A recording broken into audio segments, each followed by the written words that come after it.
Hello, everyone. Welcome back to the beginner photography class. Here are how to take amazing cloud photos, with compositions.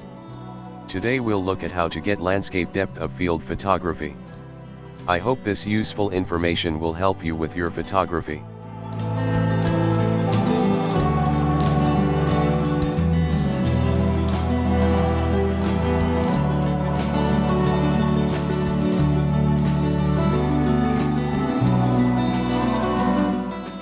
How to take great pictures. Every breathtaking picture has a stories. And, whether using the subject, artistic approach, or technical choice, there are countless ways in which photography tells a story. How to take amazing cloud photos. Experience is the best teacher.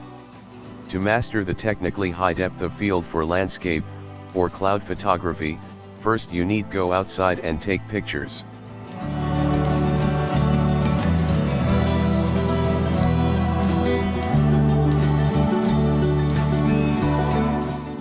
Contents. 1. Preparation for landscape photos. 2. Fan focusing. 3. Composition. 4. Light direction. 5. When is the best time? 6. Use a long exposure. 7. Let's take a panorama. 8. Take a unique angle.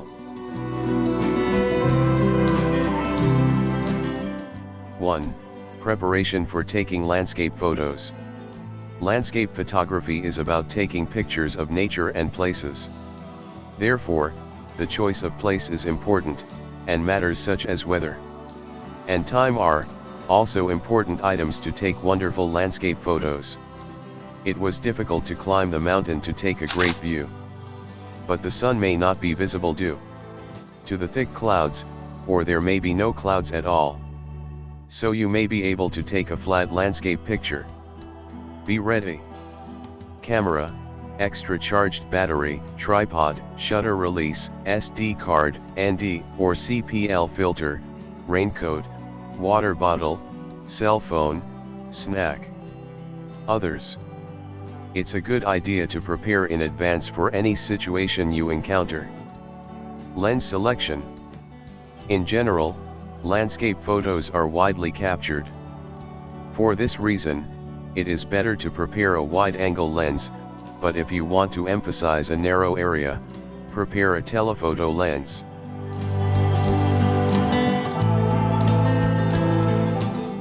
Two. Fan focusing. Put the foreground, middle ground, and background into the frame. It is called foreground, middle, and background. When taking landscape photos, the aperture is about f8 to 16. When the aperture is tightened, the foreground and background, in the distance are clearly visible. This is called fan focusing. The opposite of fan focusing is out of focus. That is, the subject in focus is well expressed, but the background part is completely blown away, creating a dreamy atmosphere. Out-focusing is often used in portrait photography, but it is often used to emphasize and focus on the person who is the subject. Conversely, pan-focusing is used a lot, because it allows you to see the whole thing, if the depth of the subject in the foreground, middle, and background is deep. If possible, it's a good idea to place something that's causing interest in the foreground. 3. Composition. In general, photographers prefer landscape photography to capture landscapes. Landscape photos, but you can usually use a horizontal screen, vertical screen. Can also be used depending on the situation.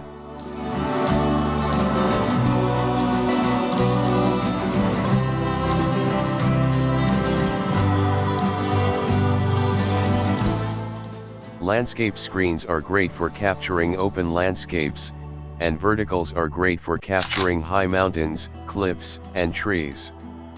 A simple two-half horizontal composition will result in a well-balanced picture. However, If you want to take a landscape photo centered on the wonderful sun and red clouds, let's set the sky to 2/3 and the earth to 1/3. Conversely, if you want to put the ground in the center, let's set the ground to 2/3 and the sky to 1/3. If possible, stick with the 3-part configuration.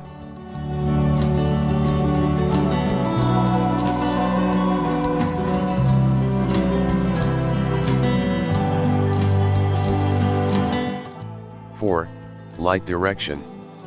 Depending on the direction of the light, the feel of a landscape photo changes. Purity lighting shooting landscape photography is easy to flatten out. Use a silhouette with strong color contrast to get a 3-dimensional, intensely contrasting photo.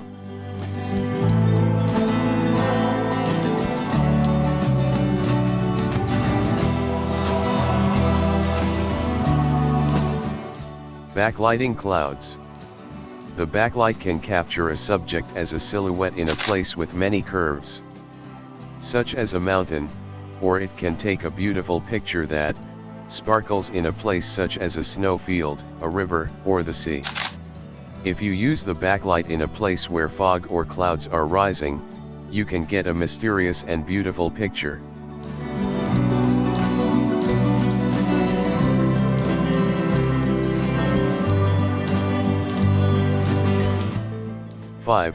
When is the best time?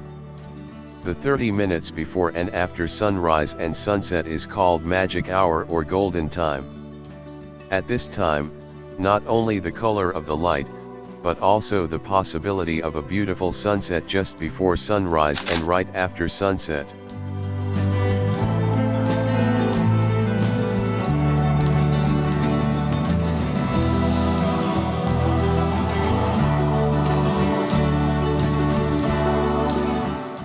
In the early morning and evening, the possibility of a sea of clouds or fog is high, so when light and color refract in the fog, you can capture a fantasy landscape that blends with a unique feel. The sky sometimes turns dark blue at the beginning of dawn, or about 30 minutes after sunset. This short time is called a blue hour, or magic hour of night view, and it is the best time to shoot when the difference in exposure is small, and the sky blue is pretty.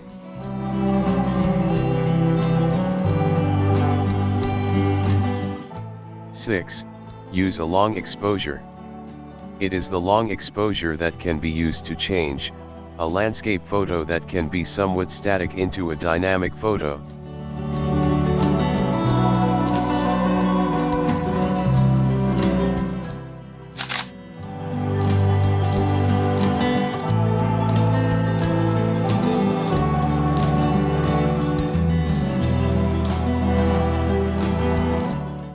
The trajectory of vehicle lights that we can see the most, the steam smoke from the industrial complex's chimney, the star's trajectory that has to be photographed patiently for a long time, the afterimage of a lingering image left by people passing by, momentary lightning strikes, and the light of a plane just landing. These are the trajectory and fireworks taken with the B shutter, all of which are long exposure photos with a long shutter speed. Besides this, it should be said that the utilization is infinite.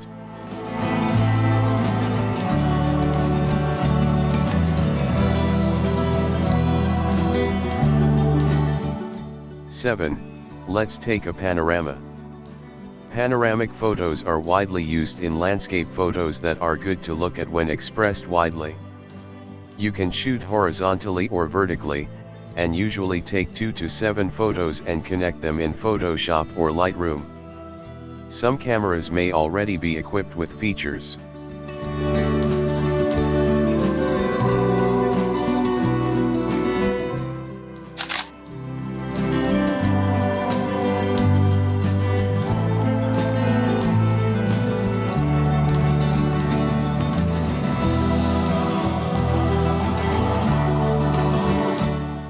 In order to connect each limb well, it is recommended that the borders overlap by at least 1/3 to 1/4, and the exposure or aperture should be set equally before taking pictures.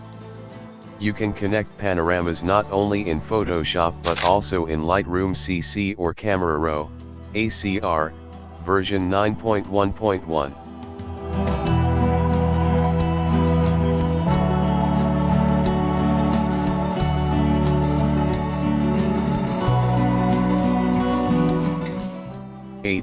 Take a unique angle.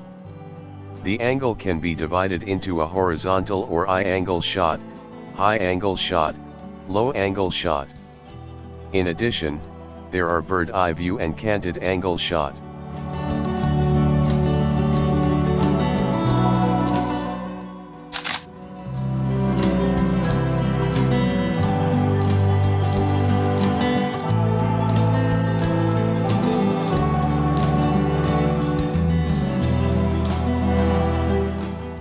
Usually the most common picture is a horizontal angle. However, in the case of a horizontal angle, since you are shooting at normal eye level, you can create a natural atmosphere, but it is still static and flat, so the photo may look lacking in vitality. A kind of stereotypical angle is this horizontal angle, and sometimes you have to drastically deviate from the horizontal angle to take good pictures and take interesting pictures.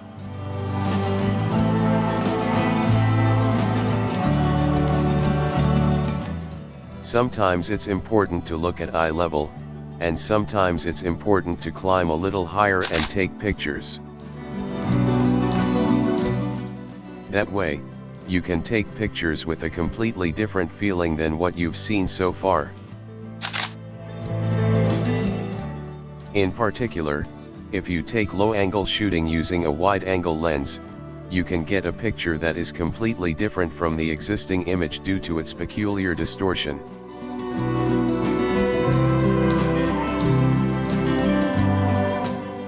Some people may think that photography is easy. However, the picture shows us an accurate and honest result.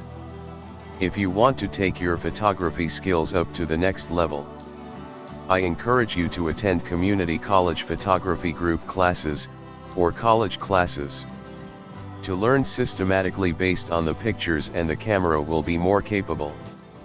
Take care, be safe, and remember all this.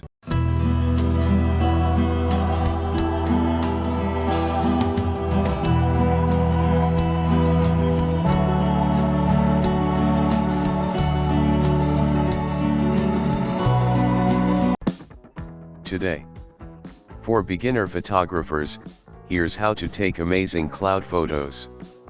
We hope you found this information helpful. I've outlined how to practice as easily as possible. However, if you understand this, it doesn't seem that difficult to shoot with a camera. In the next video, I'll show you some more informative aspects of photography.